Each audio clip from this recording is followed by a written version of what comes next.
Here's a story from the Christian Post. A federal judge has ruled that an Ohio school district may have violated a teacher's First Amendment rights by forcing her to resign for refusing to use trans-identified students' preferred names and pronouns due to her religious convictions. Judge Pamela Barker of the Northern District of Ohio issued an order earlier this month denying and granting in part competing motions for summary judgment filed by Jackson Local School District in Jackson Township to dismiss the lawsuit filed by former Jackson Middle School English teacher Vivian Garrity. The litigation is ongoing as several issues remain unresolved. Barker, a Trump appointee, wrote, specifically, the court concludes that Garrity's compelled speech was not pursuant to her ordinary job duties, and that the district's name and pronoun practice was not neutral and generally applied. But it withholds deciding whether the Pickering balancing test and strict scrutiny weigh in plaintiff's favor or defendant's favor until a jury makes factual determinations regarding the alleged interests at stake. I think we have a clip here from Fox with a little more detail about this case. Listen. I told them that I would not because of my religious beliefs, and within 2 hours I was forced to pack up my belongings and escorted out of the school. Vivian Garrity is an Ohio teacher who claims in a lawsuit she was forced to resign when she would not accommodate two students who asked to be called by different names and pronouns. The school board voted to accept her resignation in September. We have blurred her appearance due to concerns for her safety. I am a professing Christian. I go to church 4 times a week. It is the largest part of my identity, and I do believe that God only created 2 sexes. The Alliance Defending Freedom filed the lawsuit on Garrity's behalf against the Jackson Memorial Middle School principal, the Board of Education, and 2 district employees seeking reinstatement to her teaching job. The case here raises a critical issue, and that's whether or not public schools can order teachers to set their religious beliefs aside as a condition of public service. So she's claiming this is compelled speech, and of course it's compelled speech. This is the very definition of compelled speech. It's as close as you can get to requiring that a teacher vocally disavow her own faith in order to do her job. Keep her job. In fact, it isn't close to that. It is that. You are requiring that she affirmatively declare something that she doesn't think is true and which contradicts her deeply held religious views. So, obviously unconstitutional, obviously compelled speech, obviously a First Amendment violation. If this is not a First Amendment violation, then nothing is. Nothing is. Now, on the other hand, I will admit that I'm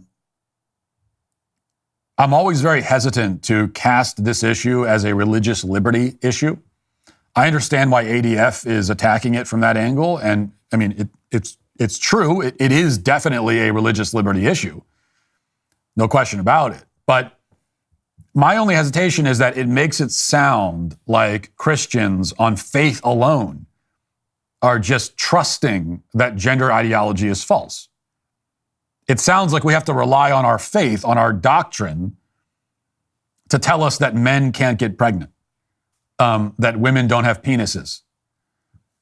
But the truth is that I would hold exactly the same view on this topic, no matter my religion, even if I was an atheist. Okay, there are many things about my worldview that, if I was an atheist, would radically change, of course, but this wouldn't. I mean, my position on gender ideology would be exactly the same. Right? Because this is just about observable reality that we can see around us. It's got really nothing to do with religion, at least not on the surface. Because the leap of faith is entirely on the other side. Gender ideology is essentially a religious doctrine that teachers are being forced to affirm and to promote and pledge allegiance to. It is a creed that they're being made to recite. So the compelled speech problem would still be a problem, a constitutional problem, even if this teacher was not Christian. So, I'm not embarrassed about saying that something is a matter of faith if it is. Christ's saving resurrection and redemption of mankind is a matter of faith, right? I think that there's a fair amount of historical evidence to support it, but I fully admit that I believe it through faith, not solely because I did some sort of historical investigation and then decided at that point to believe it. It is a matter of faith. I have no shame in that. We shouldn't be ashamed of that.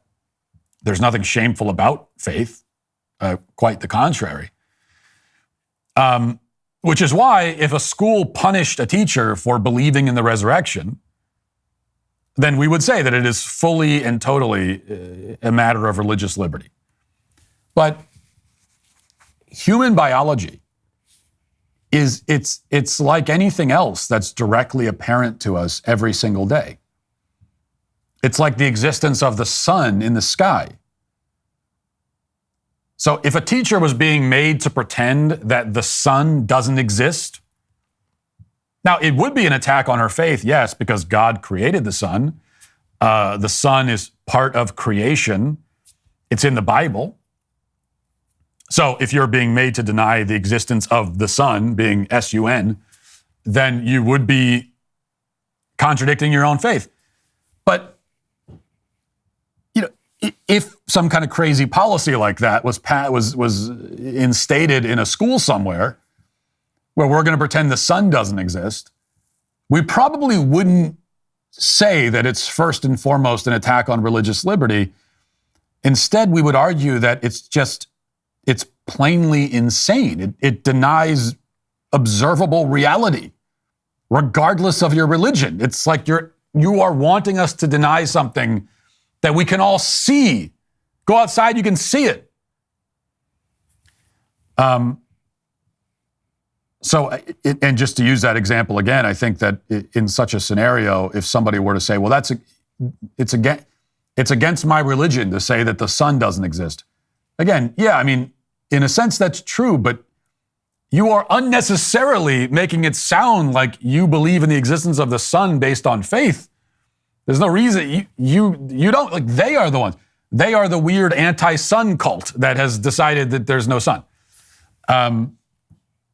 So for them, they are the ones insisting on a religious doctrine. Now, on the other hand, I also hesitate to say that gender ideology is like a religious doctrine, because then it's as if you're using religious as a pejorative when there's nothing wrong with religion per se.